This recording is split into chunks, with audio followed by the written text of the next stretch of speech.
अगर आप नोएडा या दिल्ली एनसीआर में रहते हैं और अगर आपको भगवान जगन्नाथ के दर्शन करने हैं जिसके लिए आप पूरी नहीं जा पा रहे हैं, तो आप नोएडा के सेक्टर 121 में स्थित भगवान जगन्नाथ के मंदिर आ सकते हैं।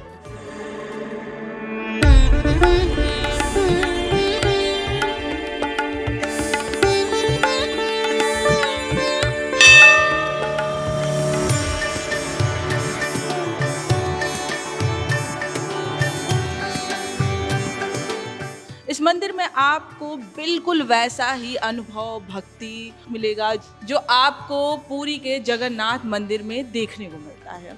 अभी कल यानी 16 जुलाई को यहाँ से भगवान जगन्नाथ की रथ यात्रा निकली। ये रथ यात्रा बिल्कुल वही भव्यता, पारंपरिक और श्रद्धालुओं के लिए एक विशेष अनुभव रहा। आइए जानते हैं कि इस मंदिर की क्या खासियत है और ये श्रद्धालुओं को पूरी जैसा कितना अनुभव प्रदान करता है।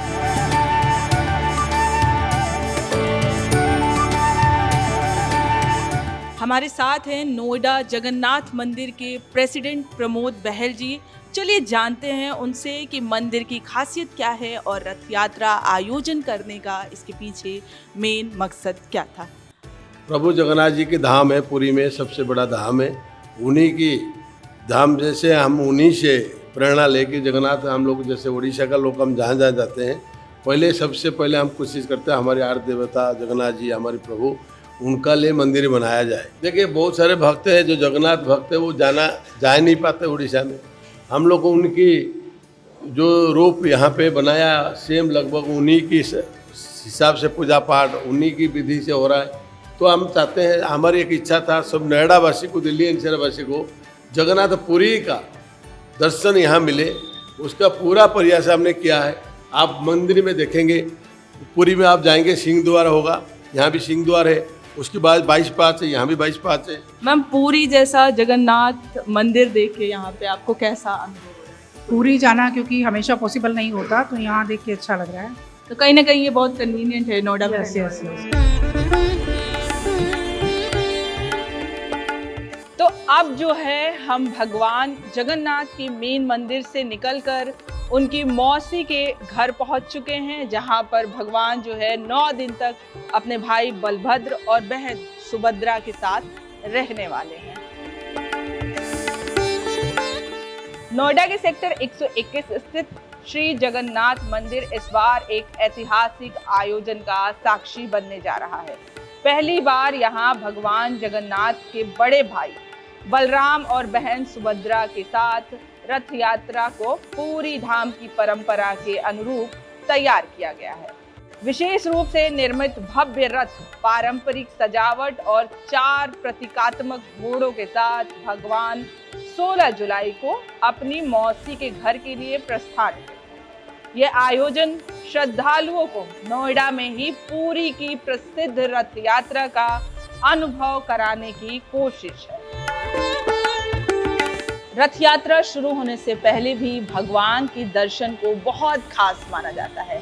इसके पीछे सदियों पुरानी एक परंपरा जुड़ी है। पंडित जी, ये बताइए मुझे कि पुरी जैसी जो रथ यात्रा है नोएडा में करने का विचार कहाँ से आया? जय जगन्नाथ नीलाचल निवासाय नित्याय परमात्मने बलभद्र सुभद्राभ्याम श्री जगन्नाथाय ते नमो नमः। देखिए, आप जो सवाल किए है पुरी का रथ यात्रा विचार कैसे है यहाँ पर, पुरी जैसा तो सब जगह नहीं हो पाएगा, फिर भी जगन्नाथ जी की कृपा से नोएडा में बहुत अच्छा भव्य ये रथ बना हुआ है, पुरी जैसा बना हुआ है। जैसे हर कोई कोना में पुरी नहीं जा सकते, तो इसीलिए ये जगन्नाथ जी का इच्छा है। मान लो नोएडा वासियों को इतना जगन्नाथ जी कृपा कर रहे हैं, पुरी जैसा आप यहाँ पे रथ देख पा रहे हैं, जगन्नाथ जी को भी देख पाए, रथ ऊपर विराजमान होके आ रहे हैं, तो इनका जो कृपा लाभ होता है, तो कृपा लाभ कीजिए और जगन्नाथ जी का दर्शन कीजिए। पंडित जी, रथ यात्रा का धार्मिक महत्व क्या है? देखिए, ये एक जगन्नाथ जी का नवदिनात्मक यात्रा होता है।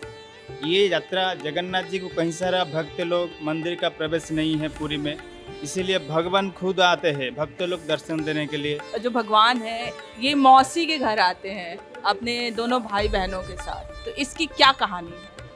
देखिए, जो मौसी का घर है ना, वहाँ जी, वहाँ जो पुरी में मौसी के घर, यहाँ भगवान का निर्माण हुआ था। भगवान का जो शरीर है ना, उनको जो दिव्य शरीर देख रहे हैं, वो मौसी का यहाँ हुआ था, इसलिए उनका जन्म स्थान बोलते हैं। इसलिए 9 दिन के लिए अपने घर जाते हैं। जो मंदिर है वो अपना घर नहीं है, वो लक्ष्मी का, जैसे श्री मंदिर बोलते हैं पुरी में, वो लक्ष्मी जी का नाम से हुआ है। और जो गुंडीचा घर है, मौसी का घर है, वो अपना घर है। इसलिए भगवान 9 दिन के लिए अपना घर आते हैं घूमने के लिए, भाई बहन के साथ अपने घर आते हैं घूमने के लिए, लक्ष्मी जी को नहीं लाते उस समय। इसलिए ऐसा होता है कि रथ यात्रा में एक दिन ऐसा आता है जहाँ लक्ष्मी जी गुस्सा करके आते हैं रथ को तोड़ने के लिए। वैसे पूरी में विधान है, जैसे यहाँ भी होगा, उस श्री मंदिर से लक्ष्मी जी आएंगे, छुप के आएंगे, रथ को तोड़ के चला जाएंगे कि आप मुझे लेके नहीं गए, अपने भाई बहन के साथ घर चले गए, मुझे नहीं लेके गए, इसलिए अल्लाह आके तोड़ देते हैं ऐसे। तो अभी भगवान जो है अपनी श्री मंदिर से यहाँ आए हैं, तो यहाँ कितने दिन रहेंगे? यहाँ 9 दिन का पर्व रहता है। रथ यात्रा से बाहुड़ा यात्रा बोलते हैं, मतलब रथ आए और बाहुड़ा, मतलब जैसे हम बोलते हैं ना बाहुड़ा कब आ रहे, जैसे बाहुड़ा जाएंगे, उसको बाहुड़ा यात्रा बोलते हैं। पंडित जी, जैसे कि हम सब ने देखा है कि पुरी में जो रथ यात्रा निकलती है, तो उसको खींचने के लिए देश दुनिया विश्व भर से लोग आते हैं, तो उसका क्या महत्व है? उस रथ को खींचते क्यों है लोग, श्रद्धालु क्यों उसको खींचना चाहते हैं? रथ यात्रा में बाकी जो भी लोग हैं, पतित लोग हैं, पापी लोग हैं, जो मंदिर नहीं, असवर्ण जो होते हैं, विदेश से भी आते हैं, उनको मंदिर जाने के लिए कोई ये नहीं है। इसलिए भगवान खुद चले आते कि मुझे लेकर जाओ मेरे घर, वहाँ दर्शन करते रहो, मौज करो, मजा करो, ऐसे। क्योंकि ये जो भगवान जी अभी जो है ना, वो मानव लीला कर रहे। आप संसार में कहीं भी मंदिर में अगर एक बार प्राण प्रतिष्ठा होने के बाद भगवान वहाँ से निकलते नहीं है, लेकिन विश्व में एक ही मंदिर जगन्नाथ जी है, वहाँ प्राण प्रतिष्ठा होने के बाद भी वो आते हैं, घूमते हैं, ऐसे पूरा उनका ऐसा नहीं। और भी पर्व होता है ना, उस समय उनका जो चलंत प्रतिमा होते हैं वो भी आते हैं, घूमते हैं। तो जब भगवान यहाँ से वापस अपने मेन मंदिर में जाएंगे, जो श्री लक्ष्मी मंदिर आपने बताया, तो फिर क्या वो वापस से ऐसा कोई पर्व होगा, ये रथ से जाएंगे या कुछ आप लोग आयोजित करोगे? वो बाहुड़ा जाता है, वो रथ से ही जाते हैं, उसको बाहुड़ा यात्रा बोलते हैं। देव स्नान पूर्णिमा के अवसर पर भगवान का 108 कलशों से महाभिषेक किया जाता है। इसके बाद परंपरा के अनुसार भगवान 13 दिनों तक अनसर यानी विश्राम काल में रहते हैं, जिसके दौरान मंदिर के पट श्रद्धालुओं के लिए बंद रहते हैं। मंदिर समिति के अनुसार 16 जुलाई दोपहर 3 बजे रथ यात्रा सेक्टर 121 स्थित श्री जगन्नाथ मंदिर से शुरू हुई और सेक्टर 71 स्थित बाबा बालकनाथ मंदिर पहुंची। धार्मिक मान्यता के अनुसार ये यही स्थान है जहां भगवान की मौसी का घर माना जाता है। भगवान यहां 9 दिनों तक विराजमान रहेंगे और 24 जुलाई को भव्य शोभा यात्रा के साथ अपने मुख्य मंदिर वापस जाएंगे। इस रथ यात्रा की सबसे बड़ी विशेषता यही है कि यहाँ हर श्रद्धालु भगवान के दर्शन कर सकता है, रथ को खींच सकता है। रथ को खींचने के पीछे की जो मान्यता है वो ये है कि भगवान अपने श्रद्धालुओं की हर मनोकामना को पूरी करते हैं। अगर आप भी नोएडा या दिल्ली एनसीआर में रहते हैं और आपको भगवान जगन्नाथ की रथ यात्रा में शामिल होना है, भगवान के दर्शन करने हैं, ये मंदिर आपको पूरी जैसी ही दिव्यता, भव्यता और सांस्कृतिक परंपरा का अनुभव कराएगा। गरिमा शर्मा, इंडिया डॉट।